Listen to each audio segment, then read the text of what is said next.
Hello, good morning and welcome to the United Stand in the beautiful United Stand studio. Lovely to be here and lots to talk about this morning. Edwin van der Sar has left Ajax. Does that mean he's going to be Man United's new CEO? I hope not, actually. Might be controversial. We'll talk about that. Also, a potential Qatar bid boost. A financial expert has said that although Sir Jim is the favourite, he could face bigger barriers than Qatar in relation to solvency to actually pay to buy Man United. That might be a boost for Qatar. We've also had a message coming in from Spurs. It's one we've expected. Forget about it. Forget about it on Harry Kane. They will not be letting him come to Manchester United.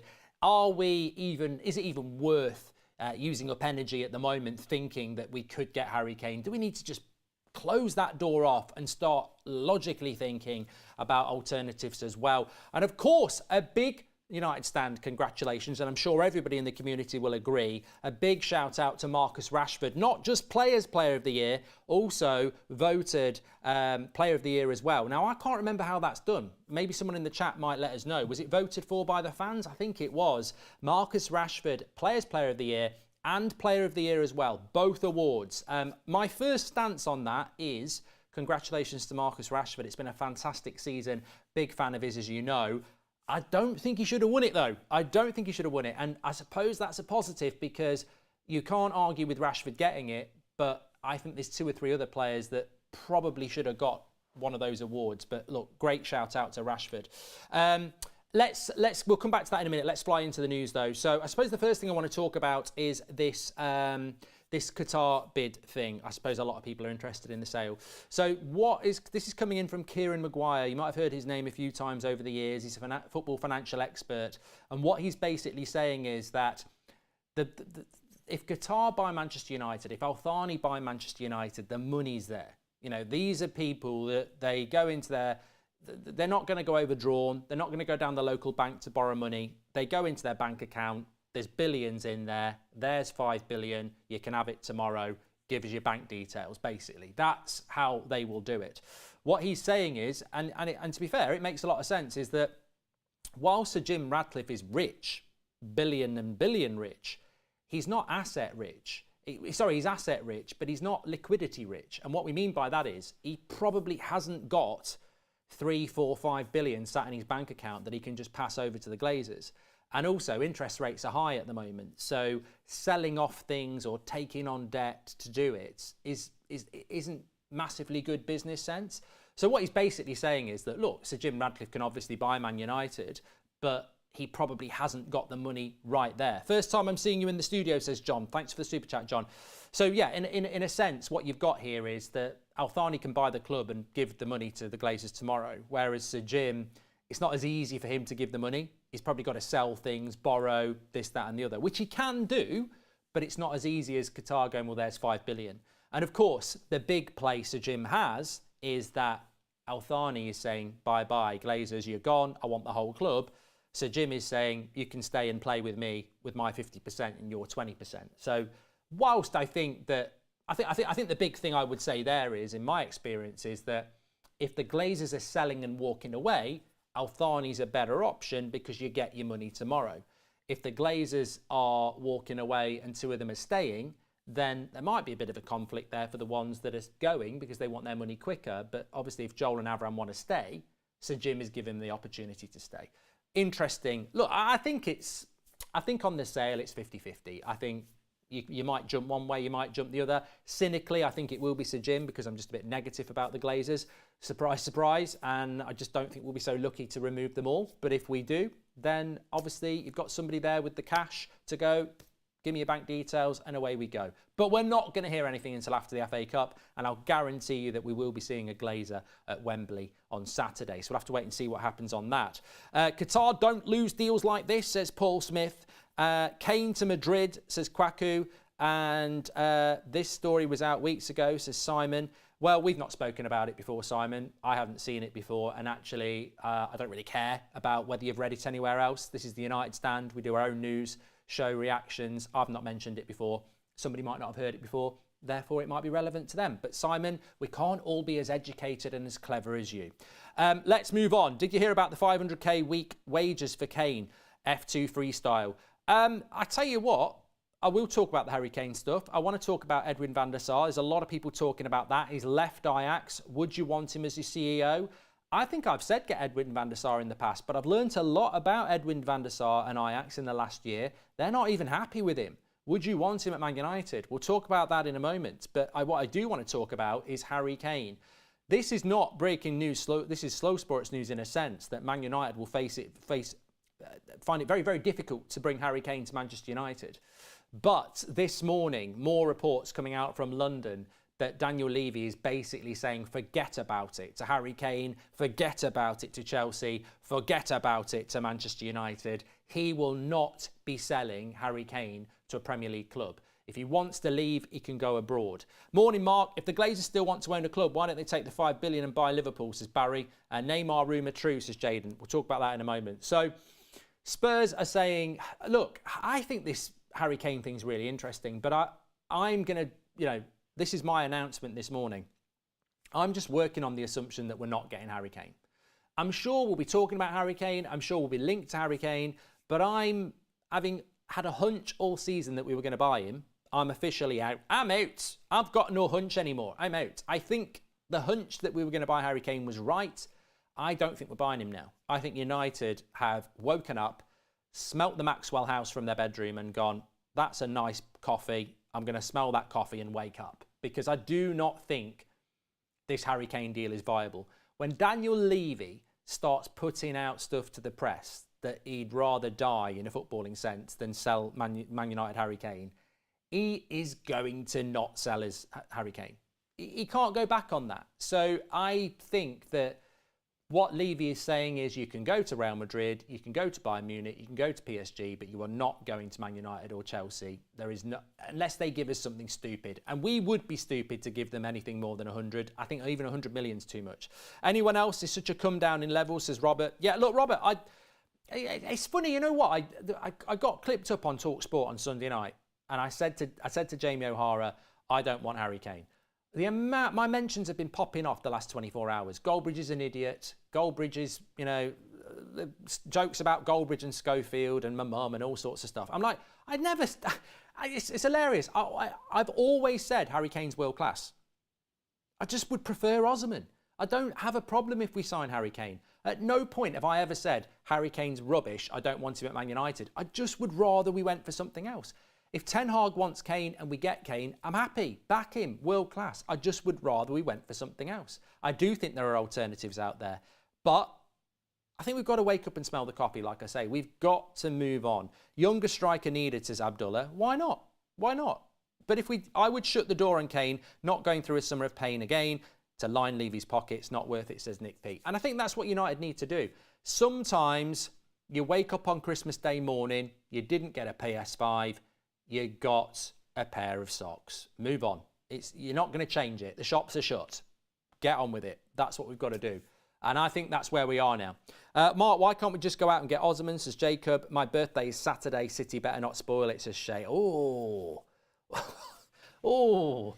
Your birthday on Saturday. I tell you what, it's going to be a great one or a bad one. Yeah. If we really want Harry Kane, why don't we buy Lewandowski, says Adam. Well, Benzema's available. Apparently Benzema might leave Real Madrid. But look, on Harry Kane, Goldbridge is officially closing the door. That doesn't mean it's not going to happen, but I'm officially closing the door. The messages coming out of Spurs are strong. We're not selling him.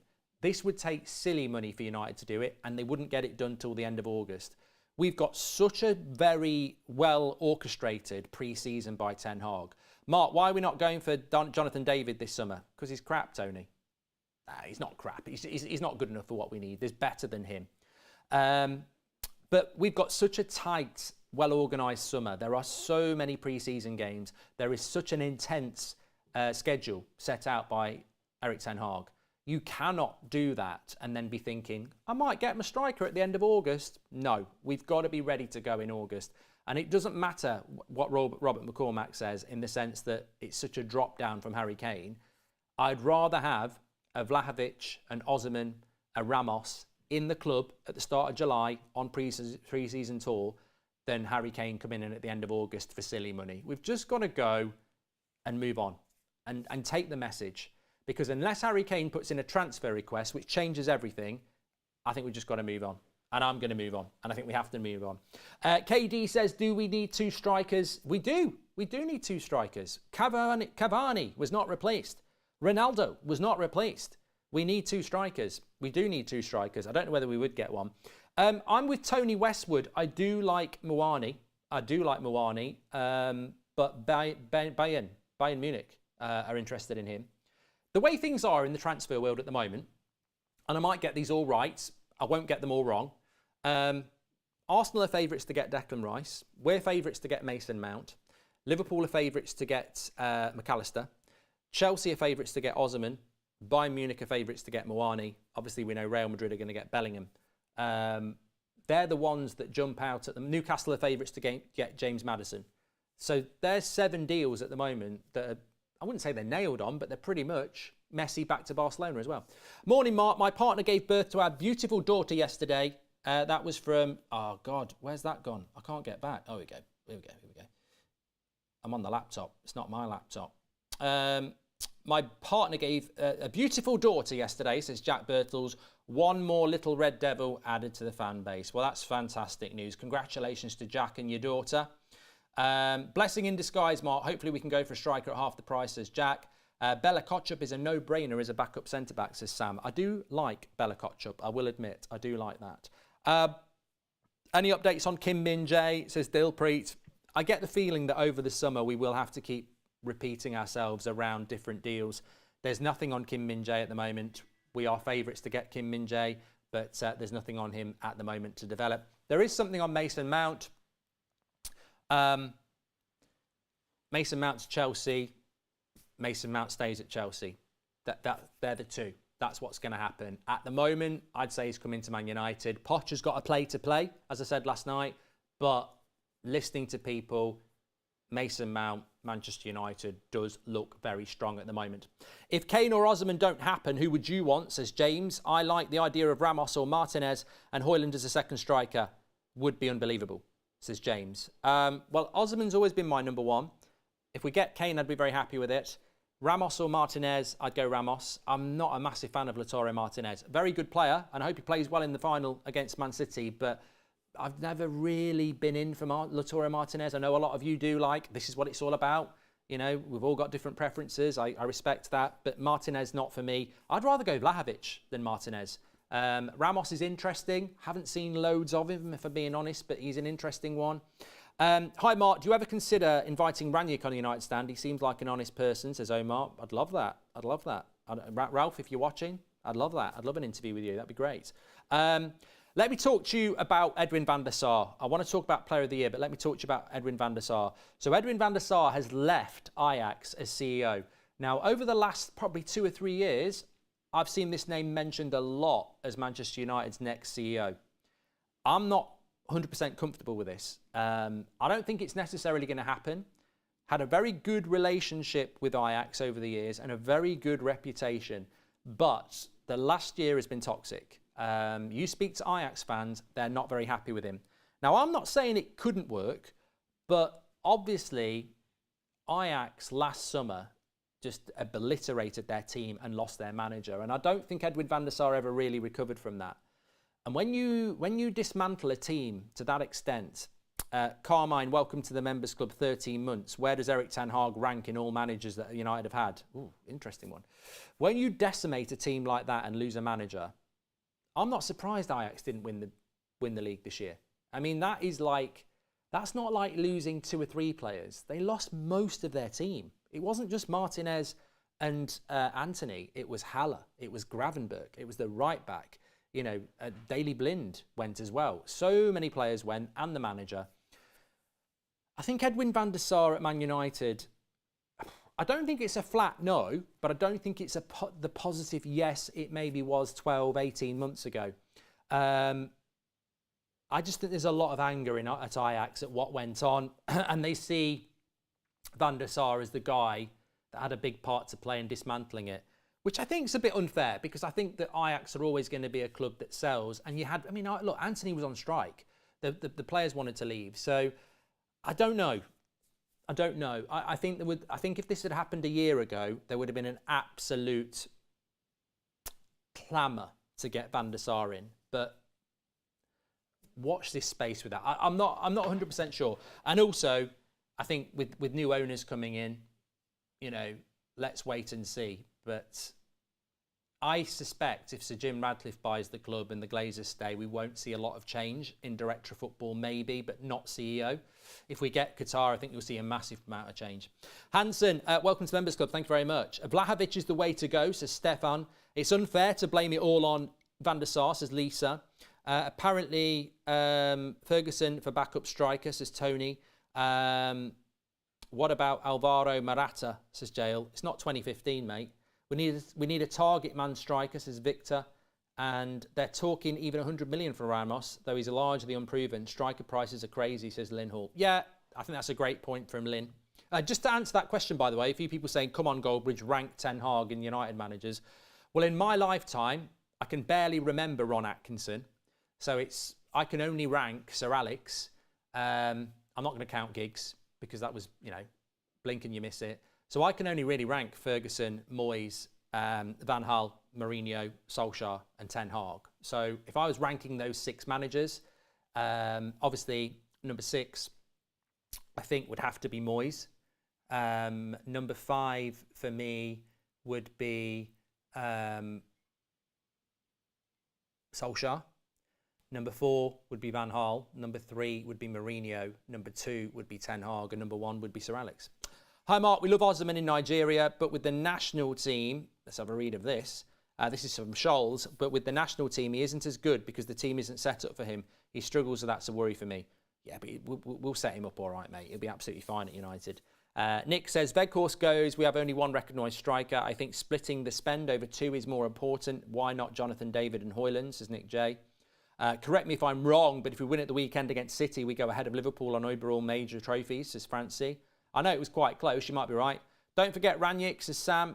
And Mark Goldbridge says, hi Mark, it's me from the future. It's 2033. We play centre midfield for Man United after cyborg leg surgery.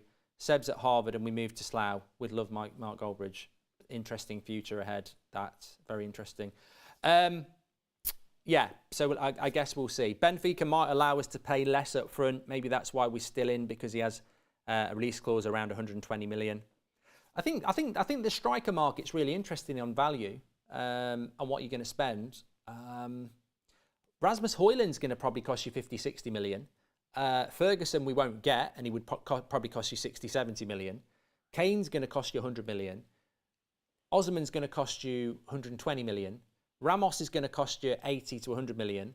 Vlahovic is going to cost you 70 to 90 million. When you start to look at it, 120 million pounds for Osman isn't that ridiculous. I see people reporting, oh, Osman's United won't buy Man United because Osman's price is ridiculous. But 120 million pounds for a striker that's proven in the Champions League, he's proven in the Italian League, he's proven in the French League, 120, and he's 24, 120 million pounds for a 24-year-old that's proven against a 30-year-old for 100 million, or Vlahovic for 80 million. 120 million's not that much when you think, well, Rasmus Højlund is an unproven young player for half the price. Kane's 30, world class for 20 million less. 120 million's a lot, but it's not like there's a cheap striker out there. There isn't one. Harry Kane should be going for 60 million. That's what he should be going for. But unfortunately, the Premier League is awash with money, so Spurs can ask for what they want, and also they're very hard to deal with. But Harry Kane, the funny thing is about Harry Kane, just before I talk about Rashford getting the Player of the Year award, the funny thing about Harry Kane is he has got the power, but Spurs are clinging on to power. Harry Kane will go for nothing in a year's time. Spurs have messed up by allowing that to happen, but Spurs are still flexing because they're going, well, we don't have to let him go. But it's a ridiculously bad business decision to be that stubborn and go, we won't take 80 million now, we'll lose 80 million in a year, and we won't be in the top 4 next year. Spurs won't be in the top 4 next year. They won't be in the top 4. So keeping Harry Kane might be the difference between 9th and 7th. They're not finishing in the top 4. From a purely common sense point of view, Spurs should cash in on Kane this summer. And all this, we don't want to strengthen a rival. With all due respect, Man United are not a rival of Spurs. We are fighting for top four, they're not. So it's a bad... If I'm a Spurs fan, I'm looking at this pragmatically and I'm going, look, Harry Kane's a legend of this football club. I don't want him to leave, but we're not finishing in the top four next year. We're not winning a trophy next year, and he'll leave for nothing next year. It's obvious we're going to lose him. We may as well take 80 million that we can use towards the squad. And God, Spurs need 80 million. So not selling him this summer is stupid. But I think they'll be stupid. And I think we just have to go, let them be stupid. It's fine.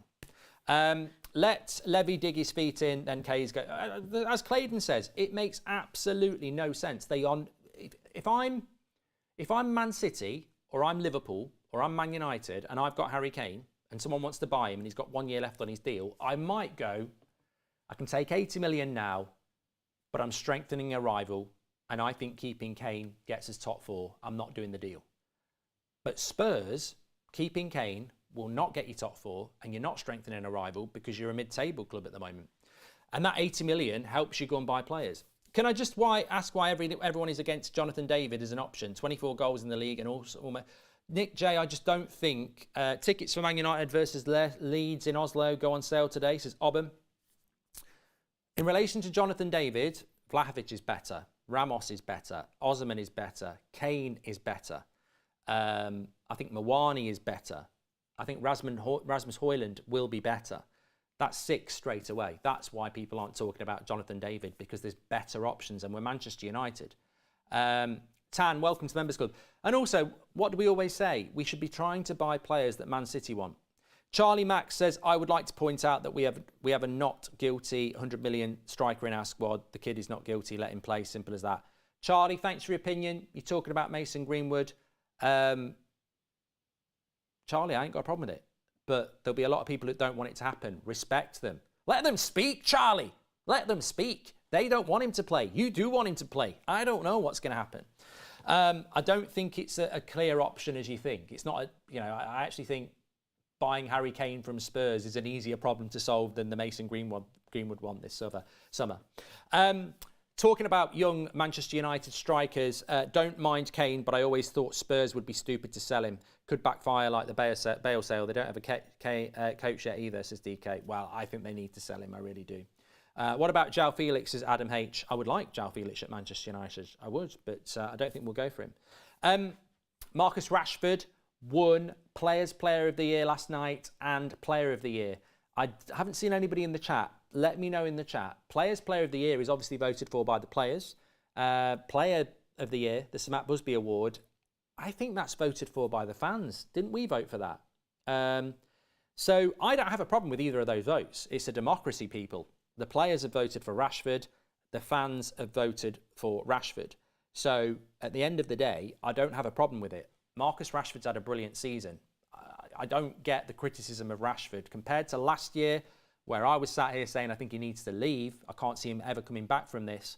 What a turnaround. Even just that story in itself, you've got to say, it's been a brilliant season by Marcus Rashford. And Don says it's deserved. But I've got to say, a few people say Martinez should have got it. We will do a poll on this, but we'll do it in our end of season awards, which you can vote for if you come into the Dublin show, by the way. Check your emails. If Mason stays, I take him at 9 over anyone else, as Robert McCormack. My top 3 players of the year are Casemiro, Bruno, and Luke Shaw. They're my 3. And not everyone's going to agree with that. And Marcus Rashford and Martinez and even Varane, they deserve massive shout-outs. And I don't care if you've got Rashford, Martinez, and Casemiro as your top 3. I'm not telling you you're wrong. It's just pure opinion. But what I do think is that the players have voted for Marcus Rashford. You've got to respect that. The fans have voted for Marcus Rashford. You've got to respect that. Who's got the biggest social media following? Marcus Rashford. If you put it to the fans, it's like Ronaldo. He's probably going to win. And if that's how it's been done, that's how it's been done. If it's not been done like that, well, the players voted for him anyway. But for me, the way I put it on Twitter last night is this. If somebody rings me up today and says, I've got the power, I'm He-Man, and either Marcus Rashford or Casemiro misses the game on Saturday, I don't want either of them to miss it. I think Rashford's the guy who can score the goals. But I'm saying Casemiro can't miss that game. I think Casemiro this season is the reason we are where we are. You take him out of that team, and people will say, well, he was suspended a lot, and he was. But Casemiro, for me, is that team. I mean, just look at the weekend. Bournemouth, we won because of him. You know, he was the guy who took it on himself. The last 3 games to get us over the line, it's been Casemiro, with the goals as well, with the passes. For me, Casemiro should have won Player of the Year. And I'm not disrespecting Marcus Rashford at all. I like Marcus Rashford, fantastic player, fair play, well done. He's got it. No way am I taking it away from him. But honestly, we're about opinion.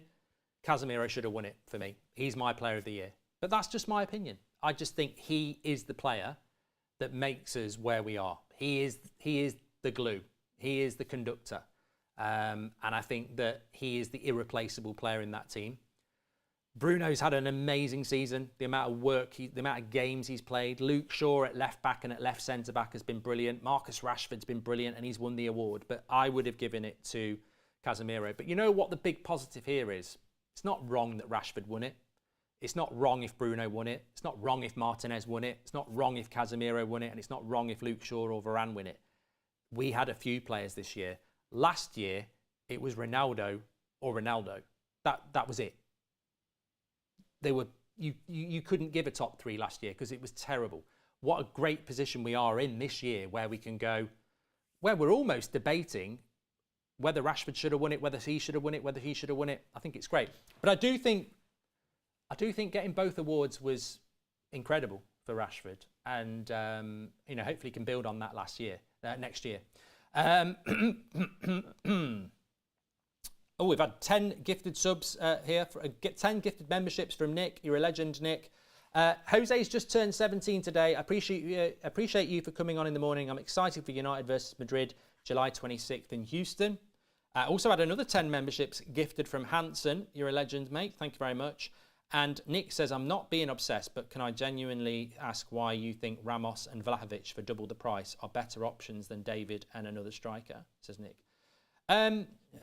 You are being a bit obsessed about Jonathan David, but it's fine. I can only repeat what I said. My general feeling is that Jonathan David is no better than Ollie Watkins. I don't want Ollie Watkins at Manchester United, and I don't want Jonathan David at Man United. If Eric Ten Hag wants Jonathan David at Manchester United, then let's get that deal done. But I don't think it's not about the price, Nick. It's not about the price for me. It's really about, we need a goal scorer that can score 20, 30 goals and has the capability of doing that.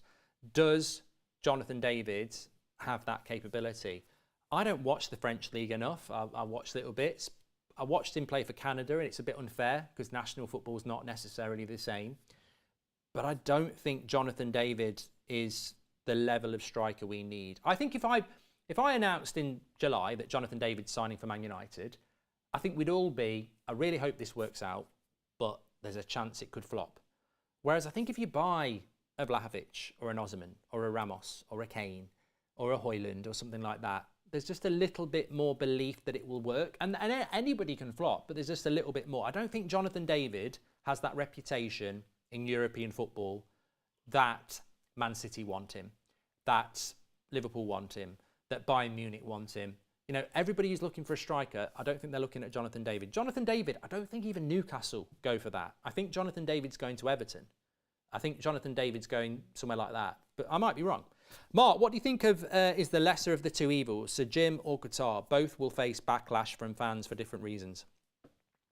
Well, I don't like the word evil, Bernard. Bernard, I don't like that. I represent Full Sail. I represent Glazers Out. There's only one horse in that race.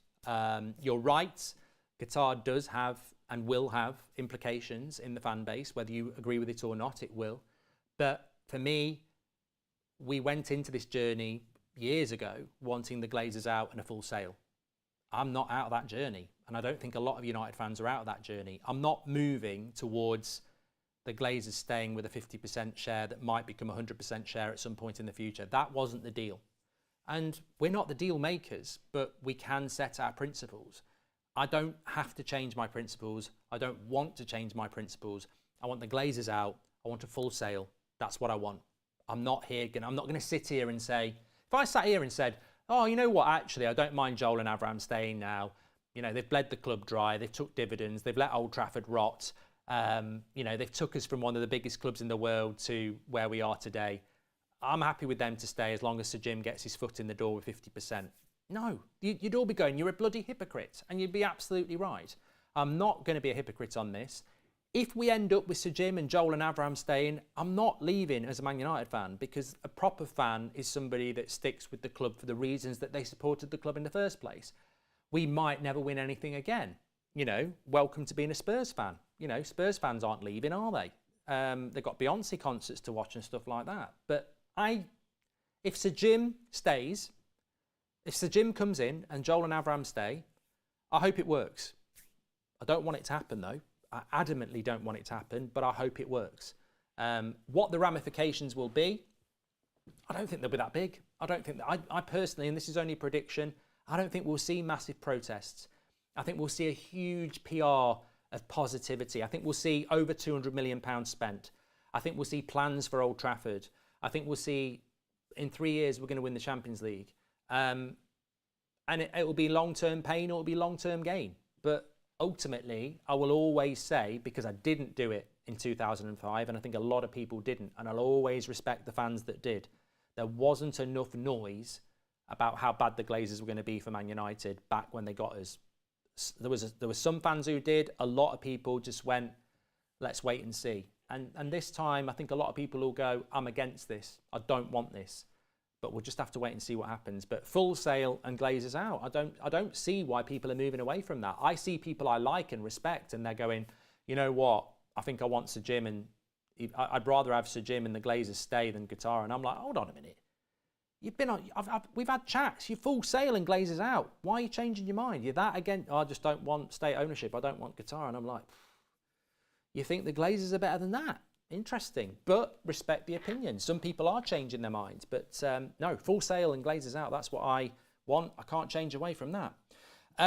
Give it 12 to 24 months. The protest will be on again if Sir Jim gets the club. Look, Rustler, whoever the next owner of Man United is, we're not going to suddenly sink in the first 2 weeks. It will take 2 or 3 years before, you're right, 2 or 3 years to find out whether this is a success or it's a mistake. In 2 or 3 years' time, I firmly believe Man City will have 2 or 3 more titles. How close will we be to them in 2? I don't think, if we get a full sale in the Super Wealth, I don't think we challenge for the title next year anyway. I think we've got to be looking year after. I've conceded the title to City next year already.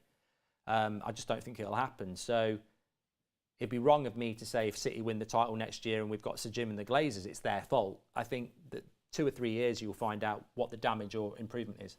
Let's assume that Qatar buys us this summer. In your opinion, how many years would it take for United to get back to pre-2013 levels? I think it's a really good question. I think if Ten Hag stays and Ten Hag gets backed, I would expect us to fight Arsenal and whoever else wants second next year. And then the year after that, I think we fight for the title. That's my 3-year plan, Ten Hag. I think by the end of year 3, we're fighting for a title. So we've had 1 year, next year, and the year after that. Next season, if Ten Hag gets backed, I would say let's go really deep in the Champions League. Let's win another domestic trophy, and let's go for second. And then in year 3, let's bloody win the Champions League or the Premier League. That's what I'd be looking at. But he's got to be backed. He says that himself. Who's better in Eric Ten Hag's eyes, Mason or Osimhen, says Robert McCormack. And hi, Mark, is it true that Haaland cost City 51 million? Look, the official cost of Haaland is a lot cheaper than the real cost. And we know that, Omar, because we were in the race ourselves. There was a lot of money. The way that Ranieri, the way that Raiola constructed that deal to Dortmund was what put us out of that deal for Dortmund. There was huge amount of money that was going to Raiola and Haaland when he left Dortmund because they put a low release clause in and United didn't like it. So effectively, I think he went for 60 million, but there was probably another 60 million or more went behind the scenes. And that's just well known. So when Man City say we paid 60 million He paid Dortmund 60 million. There's a lot more money. But Haaland, probably 200. What's his value now? 200 million. I mean, he's got to be a £200 million player. Hello, Mark. Should United stop purchasing the merch if the Glazers stay? Says Tan. Well, that's something for the future, mate. Hello, Mark. Should United stop purchasing if the merch Glazers stay? Okay. How come you're in the studio, Mark? Says Donnelly. I like to get up to the studio, have a look around. Realistically, Haaland would have never went to Man United because of the Roy Keane situation. No, he would have done. He would have done. Roy Keane doesn't even get on with United. Doesn't get on with Sir Alex. So Roy Keane's not a reason not to sign for Man United. Do you think there's more of a chance that Osimhen than Kane? I think United have got a great chance of Osimhen. I just don't think they want to pay the fee. Napoli are almost the Italian Spurs. They're hard to do business with. Look, we tried to get Koulibaly over the years and they wanted 100 million. So they're not easy to do a deal with. Again, I think so much of this summer transfer window is about whether you want to push it. Who wants to push it? What striker wants to push it? Does Harry Kane want to push it? Doesn't look like it. Does Osimhen want to push it? And when I say push it, I mean, I want to go. Makes it a lot easier to get a player when a player wants to go. Mark Goldbridge is back in 2043. Glazers bought United stand. Bledder's dry. Ricky led the sale. Ollie's back. Slough's still crap. Might buy Scunthorpe to feel a little bit better. 2043. Bloody hell, that's 20 years away, mate. We are getting Benzema in the end after all this, is Akshant. Hey, Benzema. Someone said about Neymar. Benzema, he might be leaving Real Madrid. Where do you think he'll go? Do you think he'll fancy the Premier League? I don't know. What about Rasmus Højlund as the striker option? I like Højlund, but he's not the complete deal. He's not the complete deal. He's very raw. I would like a proper striker in that sense that you drop them straight in the team. And I would like Højlund as well. I mean, United have definitely got... I mean, what's going to happen with Martial? Will he even be fit? But if you buy Harry Kane or Osimhen or Vlahovic and they're your starting striker, if they're tired after 75 minutes, who's coming off the bench? If they need a rest in midweek, who's starting? There is definitely a spot for a Højlund there. There is definitely a spot for another striker there. Have United got the funds? We'll have to wait and see. But I don't know what we're going to do. I agree with Christian. We need two strikers. I don't know what we're going to do with Martial because, one, his fitness has been a problem, although in recent weeks he's been quite good. But the biggest problem with Martial is you can't just sell him because his wages are massive. There'll be no shortage of loan offers, but we'll have to pay his wages. So ideally you want to keep him. But third, Martial hates it when he's not the starting striker. He becomes problematic. We saw him when he's had his number 9 shirt taken off him. We saw him when Cavani was head of him. Martial starts to make moves about wanting to make moves. So Martial's it's amazing how many things we've got to do this summer because Martial would be a big problem to solve this summer. But obviously there's loads of things that need solving. Who is worse? Glazers or Mason? Let's be honest, fans still support the club and the Glazers and will do if Mason comes back, says Chris Naylor. Well, Robert said, who do you think Ten Hag would prefer, Mason Greenwood or Osimhen? You're forgetting that Mason Greenwood hasn't played football in 18 months. 18 months is a long time not to play football, you know. I mean, what generational talent. I'm not afraid to say that I said that. Obviously, what's happened with Mason Greenwood is, not good. But how good a player is he now? I think from a pure footballing sense and a common sense sense, you send him on loan to Italy for a year or 6 months. Just get him out there and see what he's doing. See where his head's at. See how he copes. Because I tell you what, you put him in a Man United shirt next season, first away game, horrific atmosphere. First home game, there might be United fans not liking it either. So I think if you are going to bring him back, there's a duty of care to his talent and his mental state to put him in an environment where he plays football with as least pressure as possible to start off with. All these fans saying get him back in the first team straight away. You're dismissing the fact of the sort of abuse he'll get when he starts playing back. You're dismissing the fact that there's people in the dressing room that don't want him back. I think the first thing he needs to do is get back playing football. Let's see what he can do as a footballer. And I think a loan deal, I think even he should be saying I want a loan deal, but I don't know. Morning, Mark. Hopefully we win against City. Has got Leeds, Liverpool, Bolton and Wigan supporters in my family. I'd prefer Osman and Hoyland. Thank you very much, Cyber Spider. Well, look, great to be in the studio this morning. Thanks everyone for tuning in. Make sure you smash a like and subscribe as per usual. Got a 2 o'clock show, 8 o'clock show as normal. What day are we at? Tuesday. It's moving nicely towards that FA Cup final. Lots of people saying we need to forget the loan. Okay, we need to keep him, forget the loan. Well, you're not listening, Bilal, are you? You're just not listening. You're just being completely selfish. You're saying, let's take a guy that's not played for 18 months, that's going to get loads of abuse, that might not even be wanted back in the dressing room. Let's get him back in because Bilal wants it to happen. And unfortunately, you're not playing FIFA, mate, and you're not playing Football Manager. You're playing real life. And even if you want him back, why are you not thinking about actually managing that player's mental state and their reintroduction into football as well? For me, the most logical thing is to send him on loan for 6 months. You know, we did it with Sancho. We let him have 3 months away. There's a whole bigger thing to manage there, but I'm not the manager. It's not up to me. Anyway, thanks everyone for watching. Take care, and we'll speak to you a little bit later. Interesting things going on, and thanks for watching. Take care.